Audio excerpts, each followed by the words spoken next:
Hello and welcome everyone to the BYU Library Family History webinar. We're glad you could join us today. I'm Olivia Tuller and I'll be your host for this webinar. If you have technical difficulties during the webinar, please use the chat box and I can address your concerns. You are welcome to use the chat box during the webinar for comments, insights, and questions. However, all questions will be addressed at the end of the presentation. Our next webinar is on November 14th with James Tanner. He'll be giving a presentation on Can you trace your lineage back to Adam? If you would like to access a previous webinar, please visit our webinar index on our website or search on our YouTube channel. All of our webinars are recorded and uploaded by the following Monday for your convenience. We also post links to recordings and other updates on our Facebook and Twitter accounts. For today's webinar, we are pleased to hear from Maureen Brady on following the British diaspora. Before we begin, here's a little bit about Maureen. Maureen Brady, a former school librarian and computer educator, has 40 years' experience with family history research. She has traced her Scottish roots back to the end of the 17th century and beyond, and has also pursued Chicago and the Midwest, the Trans-Allegheny US, Quebec, Irish, and Swedish research. Maureen has made numerous presentations to genealogical societies, libraries, conferences, and workshops throughout the US, as well as presenting for the Brigham Young University Library Family History webinar series. She is a member of the Genealogical Speakers Guild, as well as a life member of the Aberdeen and Northeast Scotland Family History Society and the Ohio, Chicago, and McHenry County, Illinois Genealogical Societies. She is also active in the Kentucky, Middle Tennessee, and Lake County, Illinois Genealogical Societies, the British Interest Group of Wisconsin and Illinois, and the Chicago Scotch Genealogical Group. And we'll now turn the time over to Maureen. Okay, thank you everyone for coming tonight, and I apologize for these tech problems at the beginning. You never know sometimes, and I had an update that they just decided to do. So we're going to talk about the British diaspora tonight, and on this map, this is a map I found from the early part of the 20th century, which shows all of the areas that were then called the British Empire, the areas that would have been various colonies or some sort of allegiance to Great Britain and to the monarch at the time. There was a saying that the sun never set on the British Empire, and if you take a look at this, you can understand where that saying came. And the maps always mark the empire in red, so that's why all of this is in red. We're going to be talking about people coming from this area, the British Isles, and spreading out through all of these red areas, and you can see there's even a little bit in South America and a few places here in the Caribbean, as well as a large part of Africa, India, and then we have Australia and New Zealand. So they really did spread around the world. Now, let's first talk about why did they leave the British Isles. Now, this is a fairly recent picture of immigrants, but we'll look at some others as we go. The first large group that left the British Isles really didn't stay away because they made the decision themselves. They were mostly British soldiers who served during the American Revolution in the American colonies. And many of them were Scottish Highlanders because they were known for their abilities to fight in hilly country and so forth, and they were quite fierce fighters, so they were very welcomed by the British Army. They came over here and fought many, many battles, the Black Watch in particular, which is this picture is the Black Watch. But then at the end of the war, they really didn't have the money to pay them for what they were owed for their service. So the British monarch and parliament came up with a plan that instead of granting them money, giving them what they owed, they gave them land. And that was primarily in the today's maritime provinces of Canada. So there are also other ways that soldiers spread out from the British Isles. In the 17th century, they were actually recruited by the Russian monarch to fight for the Russian armies in that period of time against various resurrections and revolutions going on in the Russian area. In the 18th century, then, we have those Highland regiments who received land in today's New Brunswick, but some of them were also in Nova Scotia and what was then Acadia. Mostly, though, Nova Scotia and New Brunswick. And then in the 19th century, we had another movement of British regiments, this time when they expanded the British Empire to the Asia, to the Middle East, and the Caribbean. All of them were areas for large deployment of British regiments, a lot of them from the Highlands, but also from the Lowlands and the regular British Army out of England.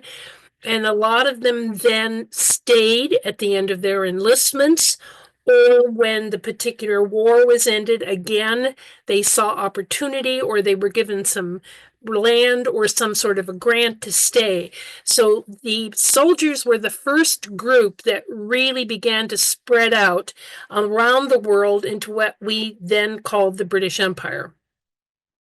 Now, the second group that had a large movement, I call it There's Gold in Them Hills, and this is a picture of a gold miner somewhere in the world, but he's panning for gold. That's typically the way they did it back then. And this could be in a lot of different places around the world. The first real gold rush was in Victoria, Australia, and that was in about 1851 and continued up to 1869. Now it is after the U.S. gold rush of 1849, but the gold rush of 1849 primarily affected those already in the United States. There was some movement from other parts of the world, but most of it was from the United States. But in terms of the British Isles, the first one that attracted people was the Victoria Gold Rush in Victoria, Australia, beginning in 1851. The second gold rush was in New Zealand, beginning in 1861 through 64. And then there was another one in Australia about 20 years later in the Western Australia gold rushes, and this one from 85 to 93.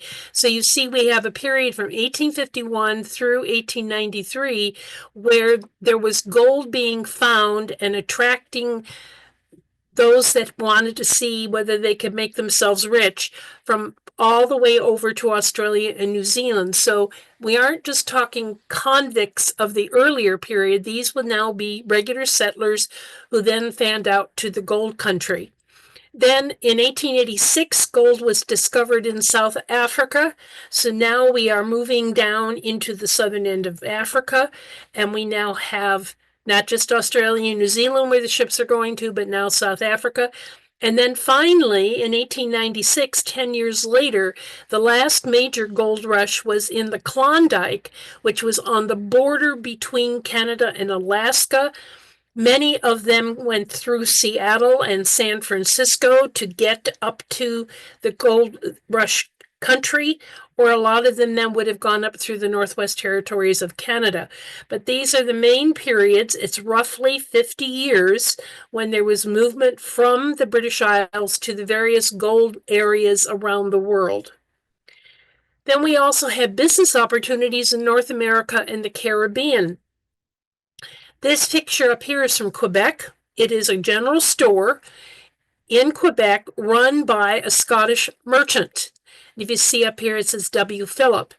Many of the Scots saw the opportunity in Quebec to go over and open up general stores or supply services of some sort to those that were out building the forts, building the fur trading posts, creating the villages and cities, but they needed experienced merchants.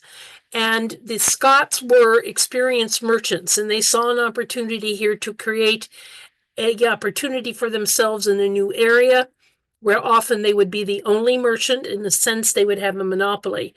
The interesting thing is, in the Quebec church records, these Scots who are not Catholic occur in the Catholic Quebec records because it was the only church for the marriages and baptisms. And the way you can always spot it, other than by surname, is the French word for Scottish is écosse, E-C-O-S-S-E, and you'll see that quite frequently in the Quebec church records. Then down here we have a sugar mill somewhere in the Caribbean, and again, this was an opportunity to make money, to find a way to not be a manual laborer, but to help with the production of sugar. people that knew how to run mills and so forth. They would move down to the Caribbean, or they could be land overseers who would work above the laborers to maintain the movement of sugarcane and so on. So there were a lot of business opportunities in North America and the Caribbean throughout the late 18th century and before, all the way back to the late 17th century in terms of Quebec. So at that point, then we've got people coming over who were establishing businesses, not laborers, but actual business people. Then the next one, okay, there we go, is for more freedom. There was always a sense of more freedom, especially those who felt that the British government was not for their liking, and especially for those in the Highlands and the Scots-Irish and the Irish of Ireland. And so they would decide that greener pastures are across the waters, and especially because William Penn was granted this very large land grant in what was called Penn's Woods in the late 17th century. And William Penn was a Quaker, and so he offered land or asked for settlers for his land from anyone. He was not concerned with what their religion was as long as they were hard workers. And certainly the Germans came into this area, the Protestant Germans from some areas, the Mennonites and Amish and so on. But there were also large numbers of the Scots-Irish moving out of Ulster to Penn's Woods, primarily in the 1720s. It is the first major movement of someone from Ireland to the U.S. area, then the colony of Pennsylvania. And this again is in the 1720s. Another thing was transportation. Now, transported meant a criminal offense, that you're being sentenced to transportation. And they would have been for many minor crimes, as we might look at them, for extremely long periods of years. It could be for something as simple as stealing a loaf of bread. So here we have an example from one of the prison registers in the British Isles in England. This is from the English Archives website. And here you can see we have convicts' names.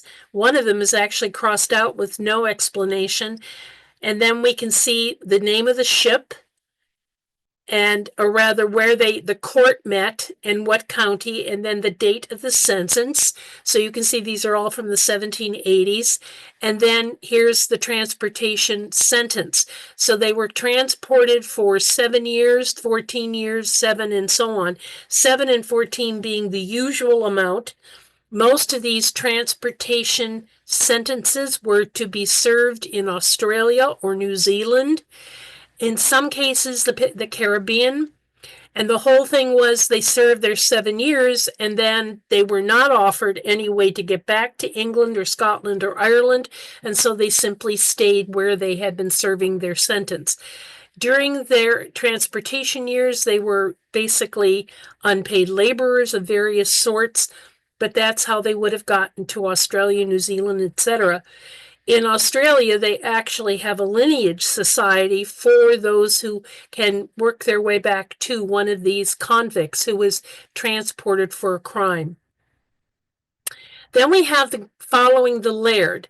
Now, in the 1740s, the Battle of Culloden, which was the last major battle on British soil, saw the defeat of the Highland clan way of life, their culture.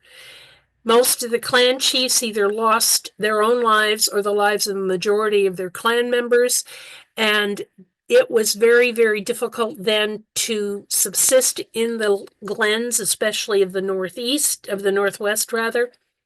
So, seeing an opportunity, some of the lairds got enough money together and gathered their remaining clan peoples and decided to follow across the water. Now, here's one example. This is Lord Selkirk, and he was a lowlander. He actually was not a Highland clan chief. And this is the Red River of the North. There it is down here, coming out of the Dakotas, flowing northward, and eventually it ends up in Hudson Bay. but he came in and was granted a piece of land, a large area of land, very similar to William Penn, along and around the Red River of the North, as it's called, today's Manitoba, and brought his most of his or many of the people who worked for him or lived in that area followed him here to settle in this region and established the Red River Colony. It was the first colony in the West for Canada. It was very successful in terms of economics, the economy they were doing, but it was not welcomed by the Native Americans, the indigenous people already living there. So there were a lot of minor conflicts, minor skirmishes, some of them rather major, all during the period of time that they were trying to settle and establish this area along the Red River. Eventually, of course, the settlers won out. Then we have the Great Famine of Ireland. Ireland is always looked upon as being where that Great Famine occurred, but it also occurred in Scotland and also Scandinavia. And it was a fungus that attacked the potato plant.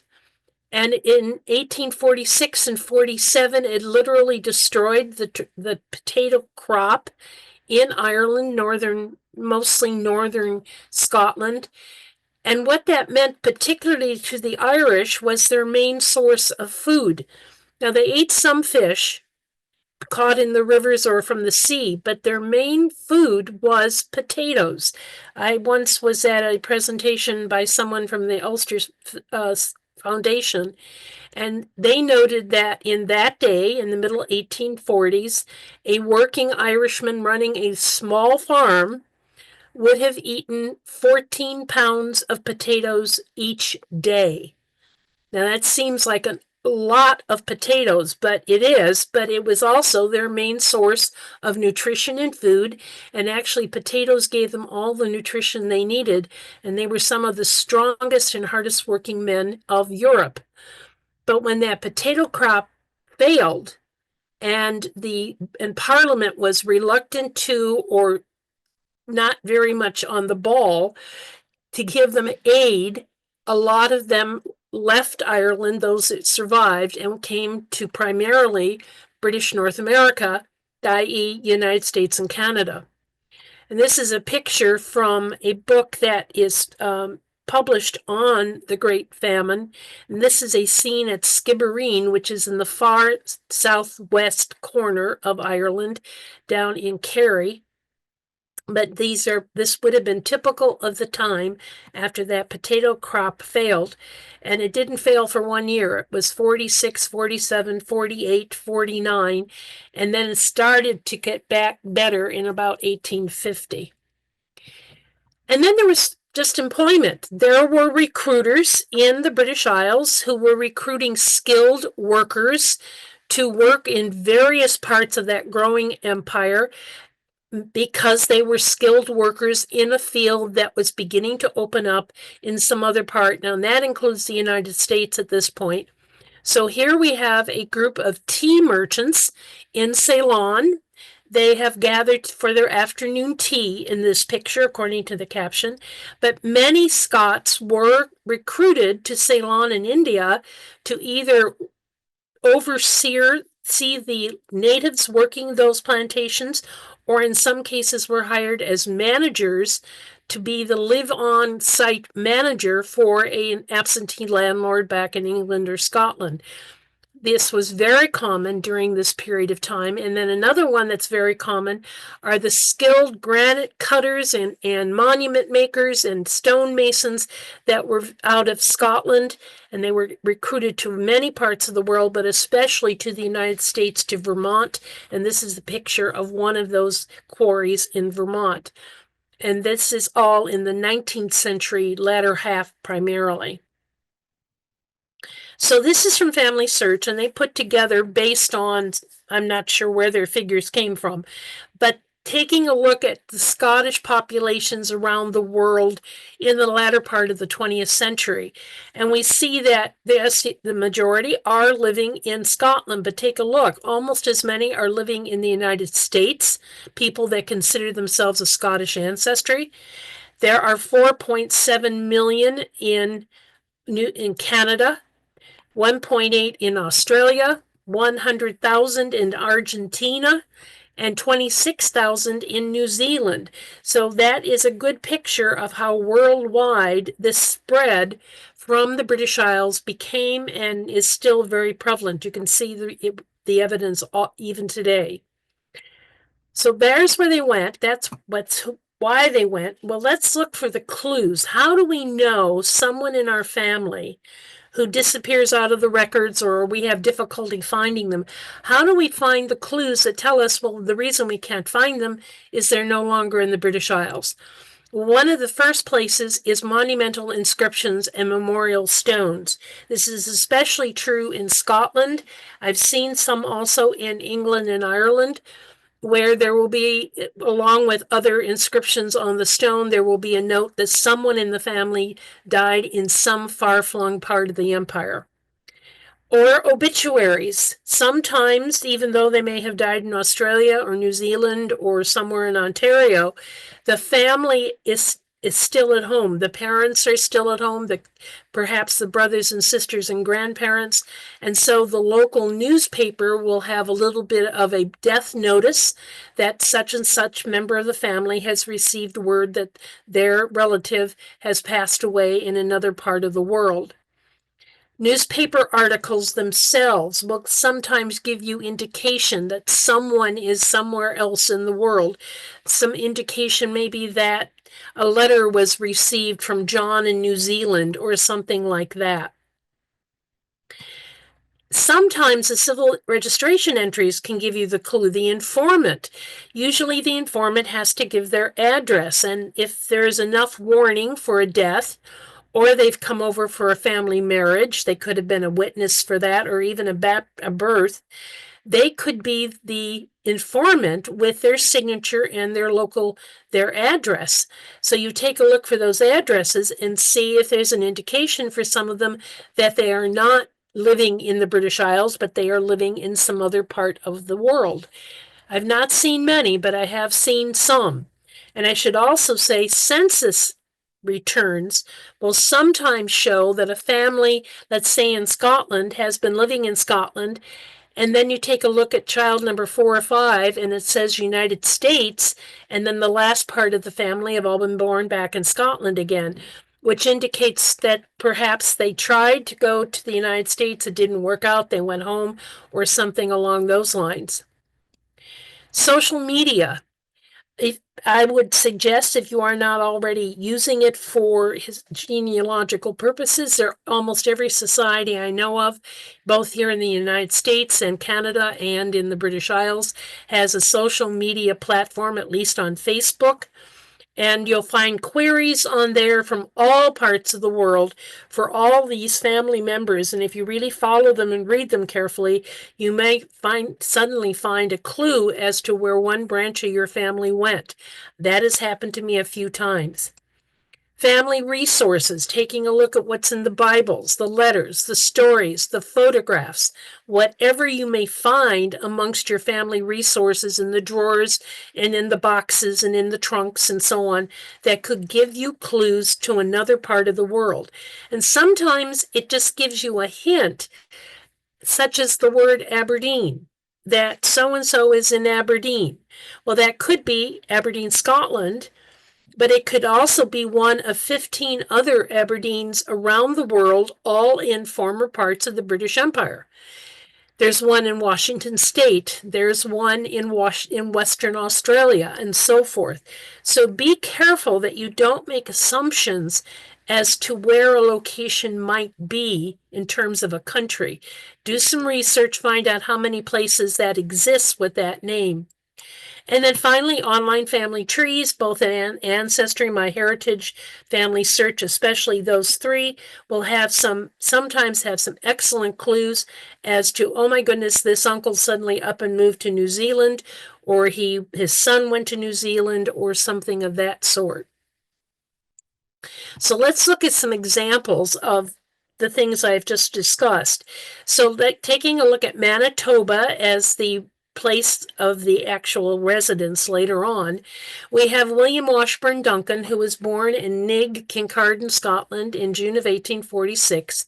He married Isabella Forsyth, and by 1871 they have already moved out of Scotland, and they're now down in Derbyshire in England. And then he is recruited by the Canadian National Railroad. This is this employment opportunity. They moved to Brandon, Manitoba in 1884, and he died in Brandon in December 1933. Now, that comes from a variety of documents that I've been able to find, but there was this newspaper article which discusses that the Duncan family arrived in Brandon 69 years ago. When this was published, that was the Brandon Daily Sun. I forgot to note the date. I apologize for that. But it does date back to 1884. And they are interviewing one of the sons, Oliver, and a daughter, Anna, who both were born and raised in Brandon, tells about where their home was and so on. A lovely little story of the first arrival of this family in Manitoba.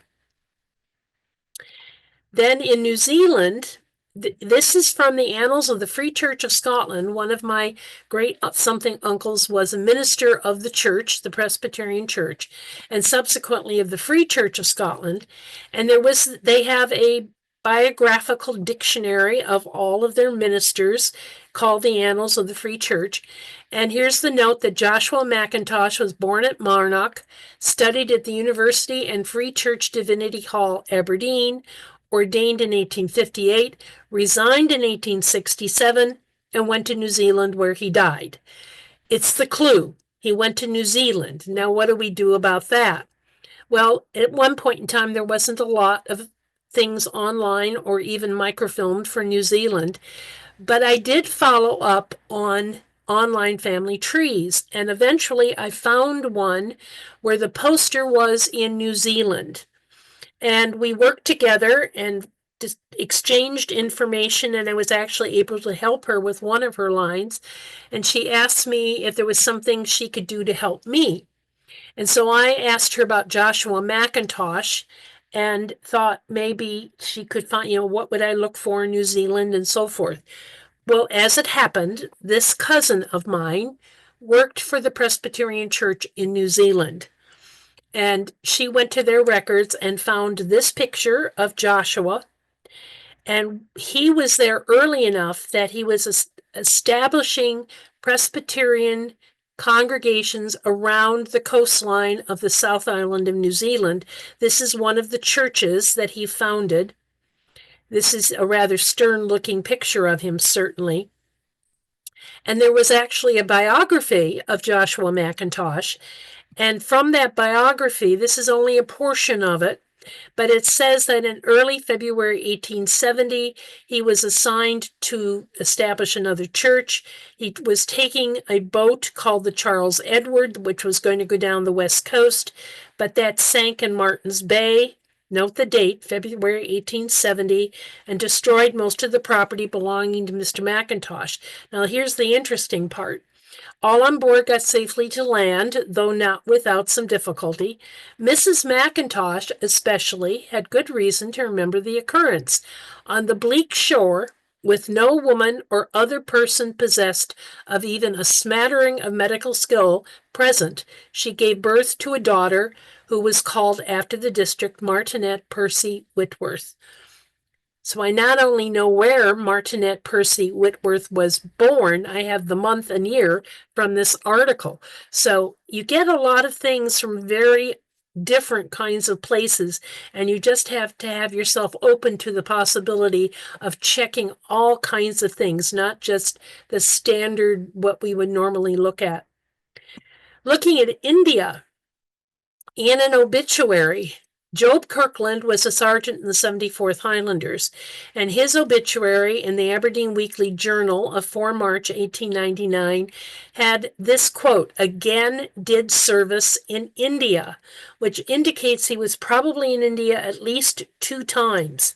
So you start looking in the India records and you find this entry in St. John's Church in Bangalore.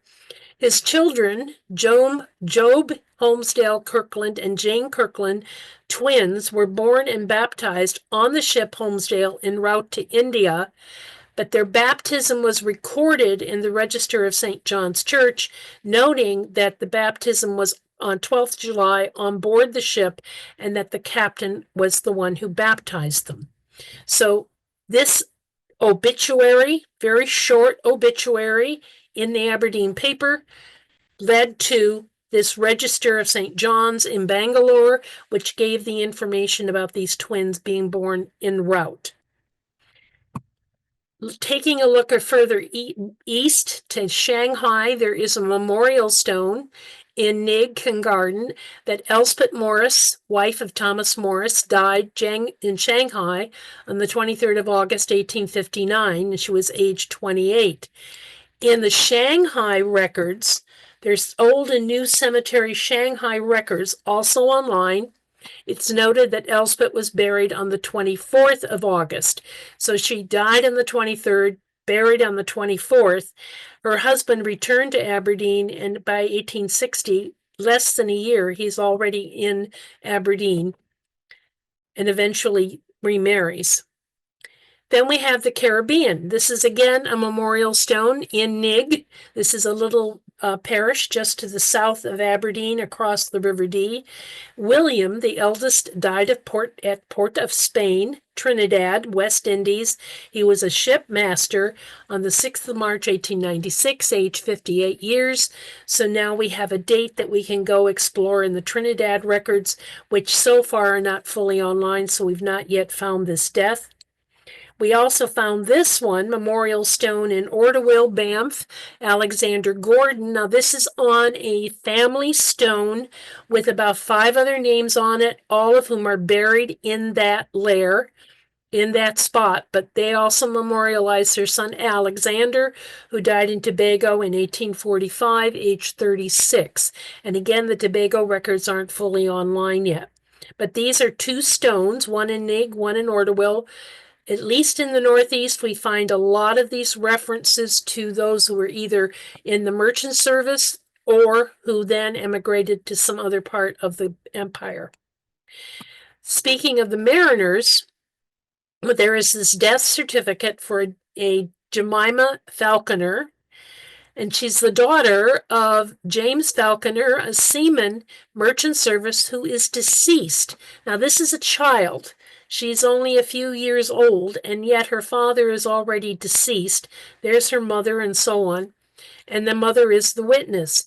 Well, James is a seaman in the merchant service. Well, the merchant service could be ships that just go around the British Isles.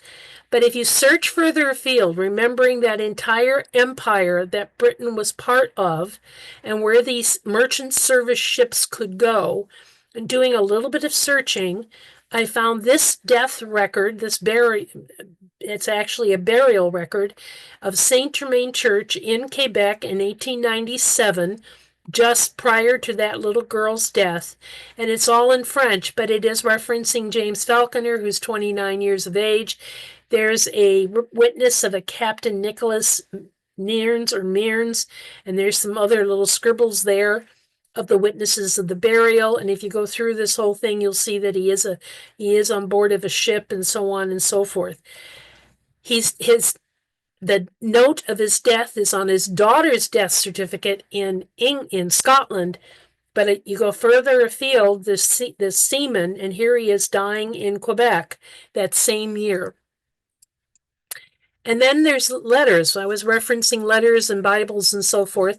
Well, this is a letter from one of my great-grandfathers, Alexander Macintosh, to his brother living in Nova Scotia. This letter is dated May 1855. And in this, there's a couple of clues as to where one of their siblings or Alexander's sons may have gone to. So here we have James and wife went to America in a place called Nicollet. Now, remember what I said about Aberdeen. Well, Nicollet is one of those other place names, which is very common in North America, especially in the Midwest and in Canada, because of the explorer Nicollet. And so this isn't telling me whether it's Canada or Wisconsin or Minnesota or Michigan, but somewhere around the Great Lakes, would find James and his wife, except they came back. And then on the next page, the oldest of his grandsons are in the gold diggings. That is my great-grandfather's spelling. And so somewhere in those gold diggings dated 1855. Well, the only gold diggings of any size in that year is Victoria, Australia. So one can therefore assume, or at least have a premise, that that grandson is now in Victoria, Australia somewhere, and he's actually sending money home to his mother.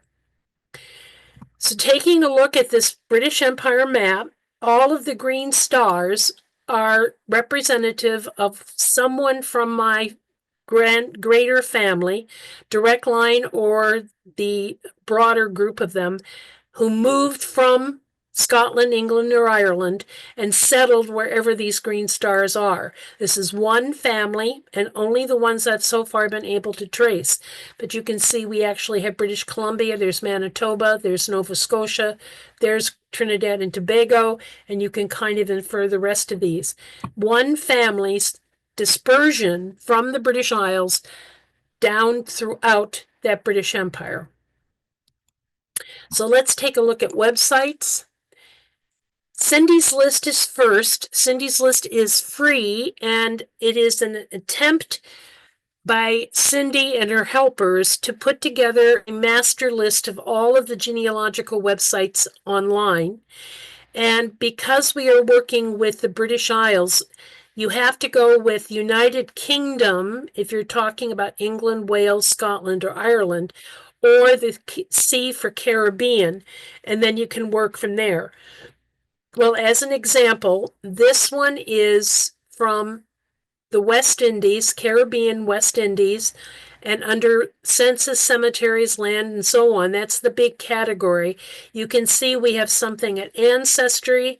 We have something called Caribbean Family History. All of these are going to be websites that you can try. Some of them cost money because it's Ancestry, but you may have your own subscription, or your public library may have a subscription, or certainly your family search center will have free access to it. So these would all be places you could try for information pertaining to the West Indies. Another place to go would be the Research Wiki on Family Search. So you would go to Search up here, and then choose Research Wiki. And then in your search box, you would indicate what part of the British Empire you're most interested in. Well, let's take a look at Canada. And when I do that, this is Canada Immigration and Emigration. That is one of the topics. And you can see all of the topics, subtopics that are listed, all the way down to the British home children immigrants, all the way up to 1940. There's even a selection of about war brides. Here's before 65 and so on. All of these are various topics that you might want to read, and certainly should read many of them, to get information and to get some hints as to how to follow up on the emigration and immigration, particularly the immigration. This is the ins, this is within, to Canada during both, all the way back to the 1700s. And one of these I want to point out is Grosse Ile Quarantine Station. This is in the St. Lawrence River, very close to where it empties into the Atlantic. And for those famine immigrants coming from Ireland and on a ship heading to Quebec, this would have been their first stop, the Grosse Ile Quarantine Station. And they actually have records of the hospital there and the deaths in that hospital, that people that were buried on that station. There are many, many, many Irish immigrants who died there on that first land that they came to in this part of the world. There's also RootsTech, has a vast library of all kinds of how-to articles or presentations and so on. But in this context, too, I wanted you to be aware of as just an idea of what you can possibly find in all of the RootsTech videos that have been put up online. Now, I went looking for Australia, and you can see there are 18 different presentations over the last 3 years that were given at RootsTech pertaining to Australian records or methods. And here's one for immigration into Australia. Here's some tips and tricks for researching the National Archives. And you just would be able to watch them. These are free to watch. You can stop, start, and so on any time of the day, every day. Well worth looking into those RootsTech Library. They have a lot of material for those who left the British Isles and went further afield. The periodical source index is from the Allen County Public Library. The Allen County Public Library in Fort Wayne, Indiana, they have as a policy collect newsletters and journals from historical and genealogical societies all around the world. Local societies will send them copies of their journals and newsletters, and then Allen County produces an index to those articles contained in those newsletters and journals, looking at the titles of the articles. And they will include the surnames or the place names, or if it's a research technique or whatever. And you can even, if you know a particular article you want to find, you can even do an article by keyword search. Well, let me show you one. This is for South Africa, and here are the categories of the articles that you can find in these various journals and newsletters regarding South Africa. You can see there are 155 articles about the church records of South Africa. There's 801 about the history. There's 10 about court records, 4 about the Civil War, and so on. And if something catches your eye, such as the church records, you would click on that and it would show you the list of the 155 articles. And you find an article you'd like, there's an order form, and you can order a copy of that, a digital copy of that article directly from the Allen County Library.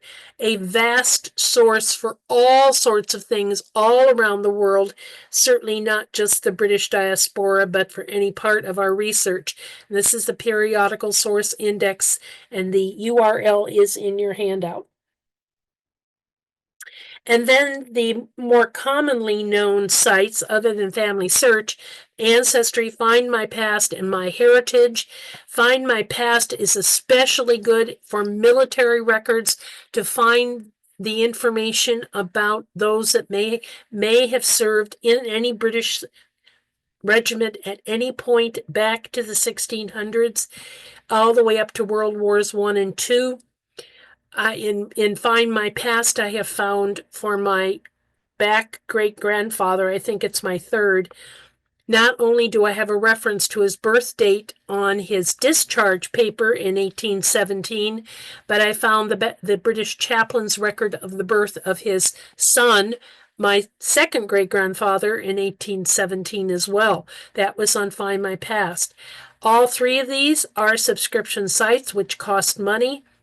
You would have to check with your public library, but certainly the family search centers all have free access to all 3 of these websites, and it would certainly be a good source for you. Taking a look at newspapers. Now, on Family Search Wiki, you can search for a province of Canada, for instance, or the word England or the word Scotland, and then the word newspapers. So I chose Ontario newspapers as an example, and you'll see that the very first part of the outline is online resources and websites, and here's the list all the way down here, and we have the Toronto Star newspaper, we have Elgin County indexes, Huron County digital newspapers, and so forth.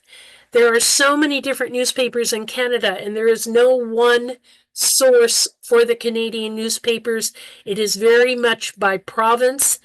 So this is the best way to identify them, is to go into the wiki, put in your provincial name and the word newspapers, and then you'll come up with all of the newspapers pertaining to that province online. Then the other three that would cover individual countries, the British Newspaper Archive for the entire British Isles, including Ireland. Papers Past, that's the national one for New Zealand. It is actually from the National Library of New Zealand, and Trove from the National Library of Australia. They are partially free in some cases, like Trove and Papers Past, or this is a subscription site, British Newspaper Archive, but again, the Family Search Centers have free access to them. And then finally, the bibliography. One of the authors on that bibliography is David Dobson, and I've given you some of his titles. He has written well over 100 books at this point in time, and he has focused on the movement of those from the British Isles to North America, including the Caribbean.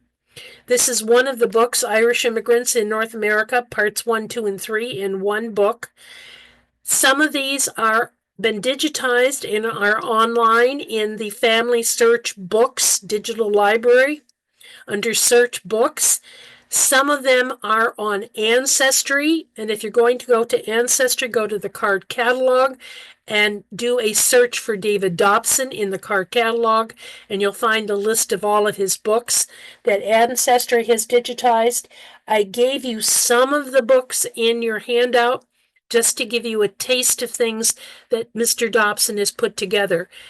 It is quite a huge resource identifying people who came to the New World, as we can speak of it, and where they came from, why they came, where they landed, where they settled, and so forth. It's a vast library.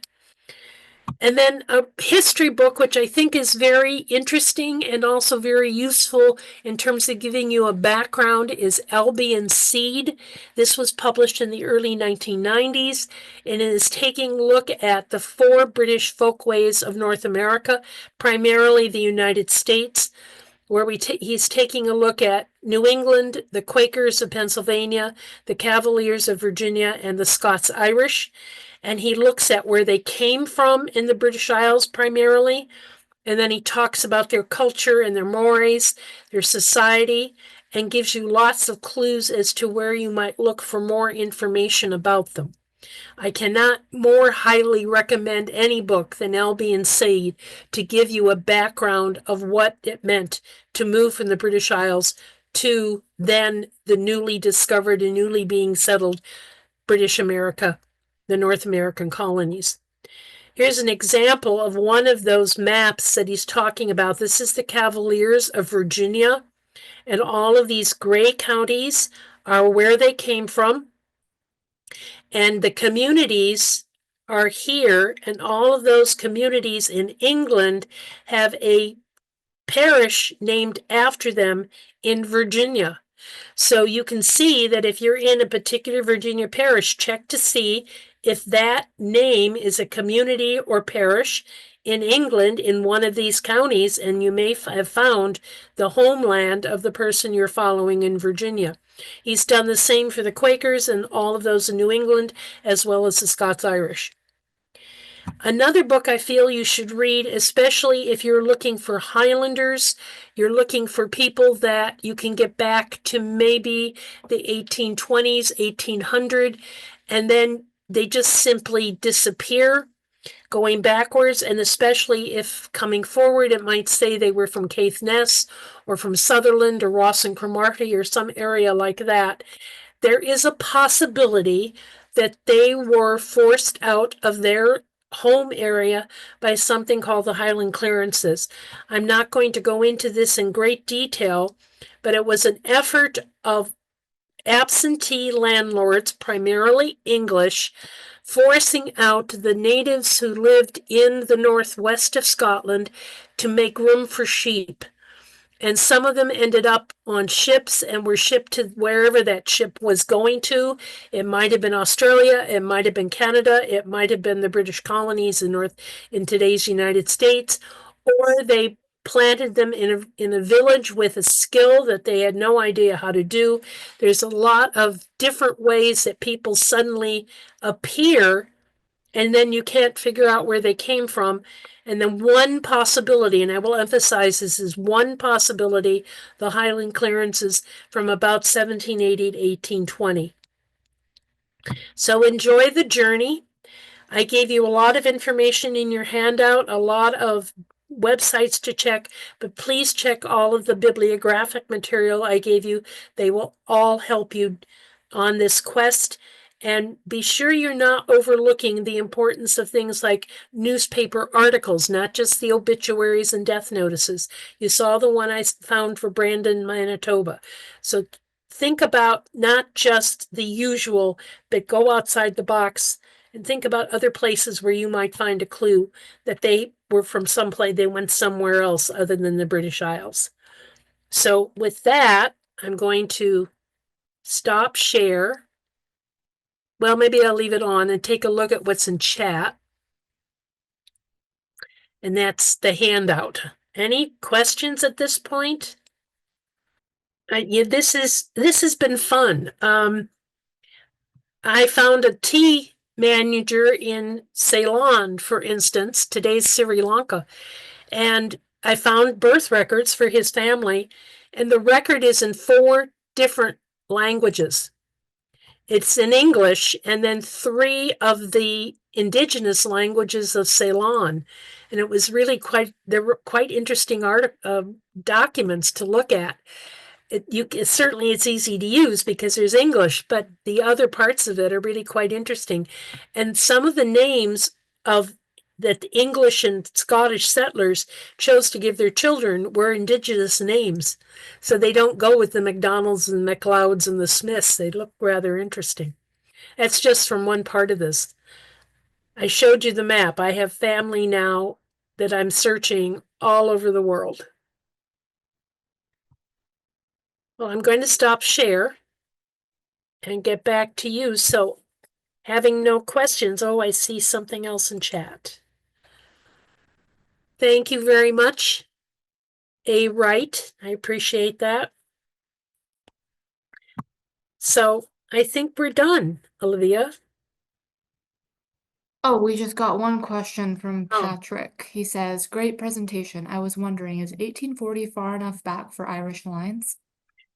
1840 is far enough back, but it's pre-famine. So most of my family, at least the male lines, all came before the famine. And I have been able to find records back to the 1830s and 20s, one record in the 1820s. Most of the Catholic records, which is 1830s and later, most of those were Catholic Irish, they don't go back very far because it was dangerous to have a record of who the Catholics were. So many of the priests did not keep a written record that could fall into the military hands, for instance, because they were penalized and sometimes thrown into prison just to be practicing their Catholic faith. So the records don't go back very far, but certainly they do go back to the 1840s, and there are some tax records from the 1820s. Thank you, Carol. I appreciate that.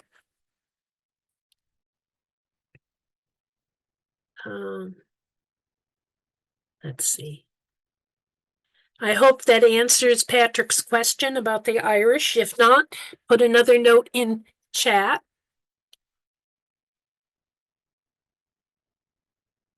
And, oh, I didn't even talk about the Loyalists.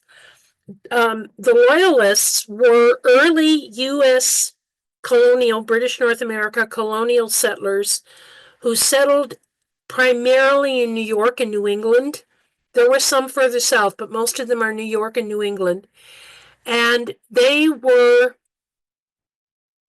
allegiance was to the king rather than to this new government that was being formed, mostly for economic reasons. They felt that by disconnecting from the United Kingdom, from Parliament and so on, that they would be at an economic disadvantage around the world. And so they wanted to protect that connection for economics primarily. Well, when the war went in favor of the rebels, the loyalists didn't feel comfortable here. Let's put it that way. And the closest place to go was north to Quebec.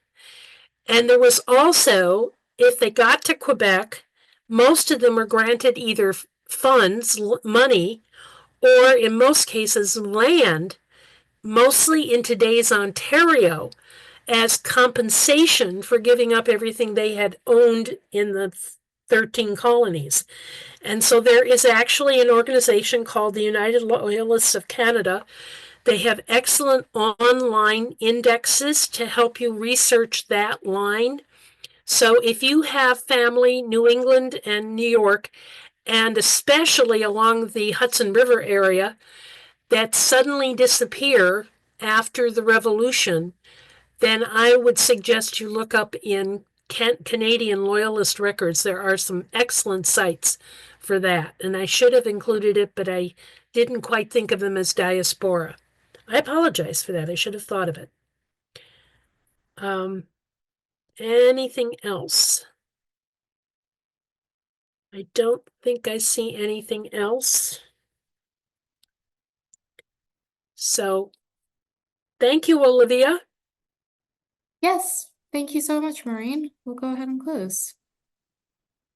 And good night, everyone. Thank you so much, everyone, for joining us today. We hope you will join us for our next webinar, which is on November 14th with James Tanner. He'll be giving a presentation on Can You Trace Your Lineage Back to Adam? A recording of this webinar will be made available next week. You can view that on our YouTube channel or on our website. If you have any comments or questions, you can always email us at fh_webinars@byu.edu or follow us on Facebook and Twitter. Thank you and have a wonderful week.